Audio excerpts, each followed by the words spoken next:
Chào mừng các cậu đến với kênh Thì Sao Nhỉ, tớ Lòng Xiêm, người dẫn kênh. Nếu có một ngày cậu phát hiện ra mình bị ung thư giai đoạn cuối, cậu sẽ làm gì? Cậu vẫn sẽ tiếp tục sống như cách mà cậu vẫn đang sống bây giờ chứ? Cậu sẽ dành thời gian còn lại của mình ở bên cạnh những người như thế nào? Cậu sẽ đi mọi nơi, sẽ làm những điều mà cậu đã không dám làm trong suốt những năm tháng khỏe mạnh chứ? Liệu cậu có sợ hãi việc làm mất lòng một ai đó? Liệu cậu có còn để ý đến việc bản thân là một con đỗ nghèo khỉ xấu xí không? Tớ không bị ung thư, nhưng suy nghĩ của tớ thì ung thư. Cho nên đừng cố gắng hiểu tớ nếu cậu không bị ung thư. Đừng. Với tớ, suy nghĩ ung thư này là một phong cách sống, là cách mà tớ đã chọn để sống cuộc đời của mình hiện tại. Phong cách ung thư này là cái kiểu tuy cậu đang rất khỏe mạnh, nhưng suy nghĩ của cậu thì luôn hướng về cái chết. Nhiều người có xu hướng suy nghĩ về cái chết khá tiêu cực, người ta sợ hãi và trốn tránh nó. Thế nhưng tớ không nghĩ như vậy về cái chết. Sống là một bài học lớn và chết cũng tương tự. Không có sự việc nào xảy ra là ngẫu nhiên, và đương nhiên không có bài học nào là uổng phí. Để sống theo phong cách này, tớ đã dành khá nhiều thời gian suy ngẫm về sống và chết, mà chủ yếu là nghĩ về chết. Ngay từ lúc mà cậu được sinh ra, cậu đã được định trước là sẽ phải chết. Những người sống lâu nhất trên thế giới với tuổi thọ lên tới hơn 120 tuổi, cuối cùng cũng sẽ phải chết. Không ai có thể tránh khỏi. Cuộc sống có lẽ tương tự như việc đi tù ấy. Vũ trụ đưa cho cậu một cuốn lịch, mỗi ngày cậu ngồi xé một tờ, cho đến khi cuốn lịch không còn tờ nào để xé.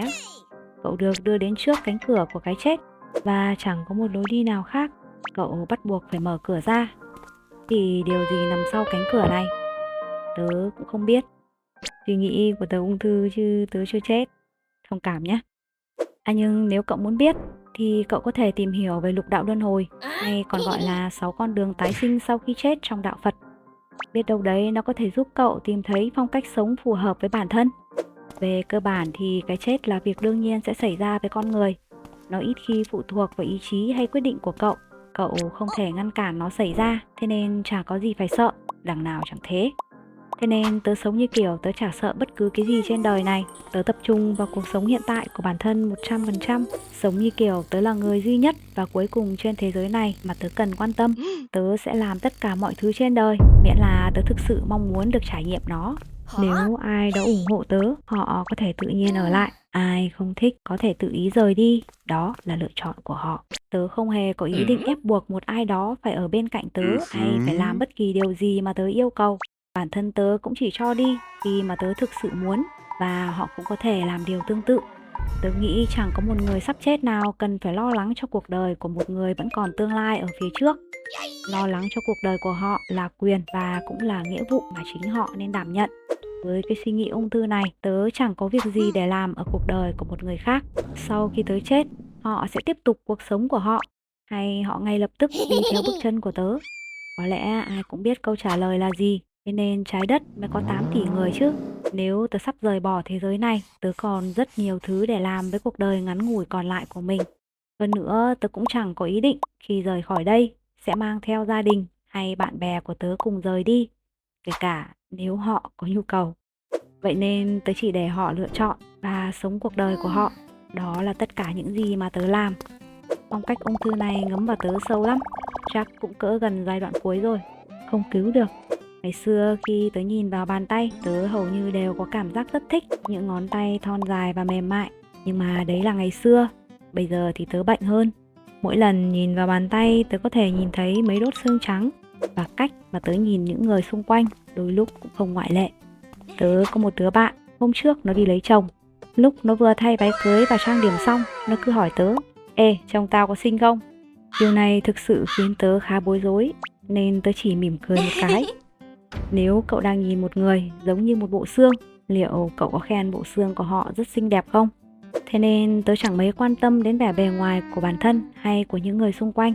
Xinh hay xấu, béo hay gầy, cuối cùng cũng chỉ là một bộ xương. Nếu họ không biến thành một bộ xương thì vẻ bề ngoài mới thực sự quan trọng. Nếu sống theo phong cách ung thư này, cậu có thể dễ dàng buông bỏ những thứ không thực sự cần thiết cho cuộc sống của cậu. Ví dụ như loại bỏ cảm giác tội lỗi vì đã không sống theo ý của người khác, loại bỏ việc phán xét người khác dựa trên ngoại hình của họ, loại bỏ cảm giác sợ hãi khi bắt tay vào làm một việc gì đó. Ngoài ra nó còn giúp cậu sẵn sàng chấp nhận và tha thứ cho những người xung quanh. Nếu đến lúc mà cậu sắp chết rồi, cậu vẫn không thể tha thứ cho ai đó hoặc hành động nào đó của họ, thì cậu cứ việc mang cái phận uất ấy xuống mồ, gặm nhấm nó, trong khi những người kia họ đã quên cậu và quên sự việc đó từ đời thuở nhà nào. Tha thứ về cơ bản là một hành động hướng về chính cậu, chứ không phải hướng về đối phương. Nếu một người sắp chết không hiểu về ý nghĩa của cái chết thì họ cũng khó có thể buông tha cho chính mình khỏi việc oán trách những người kia. Giả dụ như có một ai đó từng khinh ghét cậu chỉ vì cậu không có tiền. Nếu cậu là một người sắp chết, tiền bạc với cậu đương nhiên không còn là thứ quan trọng. Đứng trước cái chết thì chúng sinh bình đẳng, có giàu hơn nữa thì cũng chết thôi à. Thế thì việc có tiền hay là không có tiền đối với cậu cũng chẳng còn quan trọng nữa. Họ đã khinh ghét tôi chỉ vì tôi đã không tích trữ thứ vô nghĩa như là tiền bạc. Thế người ta có ai tức giận chỉ vì một vấn đề mà họ xem là vô nghĩa không? Nếu cậu có thể suy nghĩ ung thư như thế thì coi như cậu đã giải thoát cho chính cậu khỏi cái mớ bòng bong mang tên oán trách này rồi đấy. Tuy có thể giúp cậu cởi bỏ nhiều suy nghĩ tiêu cực, nhưng phong cách ung thư này cũng có những nhược điểm nhất định. Đừng cố gắng sử dụng nó nếu cậu suy nghĩ chưa đủ nhiều và đủ sâu về sống chết.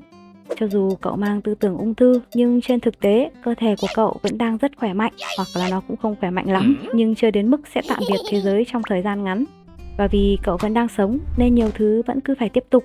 Cậu vẫn phải giữ gìn cho cơ thể khỏe mạnh, cậu vẫn cần phải đi kiếm tiền để đủ ăn, đủ mặc, phục vụ cho những nhu cầu cơ bản của sự sống. Cá nhân tớ cũng chỉ sử dụng tư tưởng này trong việc buông bỏ những điều mà tớ cho rằng không cần thiết và gây ra đau khổ cho bản thân. Thực tế, cậu càng suy nghĩ nhiều về cái chết, cậu sẽ càng sáng tỏ hơn trong việc xác định điều gì là thật sự quan trọng trong cuộc sống của mình. Từ đó cậu tự nhiên sẽ biết những điều gì mà cậu nên tìm về, điều gì mà cậu nên buông bỏ. Nó giúp cậu cân bằng trong cuộc sống và biết thế nào là đủ. Còn một điều này nữa, cái phong cách ung thư này còn kéo theo một tác dụng phụ khác.